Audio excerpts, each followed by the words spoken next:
Nikhil, please pick up the phone. Nikhil, please pick up the phone. Nikhil, please pick up the phone. Nikhil, please pick up the phone.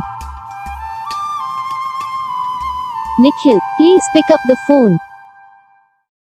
तो guys video को like करना, channel को subscribe करना, comment करके बताना आपके ये video कैसा लगा, कौन सा पार्ट है जो आपको इस वीडियो में अच्छा लगा या फिर कौन सा पार्ट है तो आपको इस वीडियो में अच्छा नहीं लगा। अगर आपको रिंगटोन पसंद आई, अगर आप भी ऐसा फोन का रिंगटोन बनवाना चाहते हो तो आप हमसे कमेंट कर सकते हो, हम आपके लिए रिंगटोन बना के चैनल पर अपलोड कर देंगे। आप वहाँ से इसे जल्दी डाउनलोड भी कर सकते हो। डाउनलोड करने के बाद चैनल को सब्सक्राइब कर लेना, सब्सक्राइब करने के बाद जो वाले का आता है तो ऑल को सेलेक्ट कर लेना, फिर उसका कुछ फायदा रहता है कि जब वीडियो डालते हैं तब आपसे वीडियो पहुँच जाता है। यानी कि अगर मैं सरल भाषा में बताऊँ तो आपको पता चल जाता है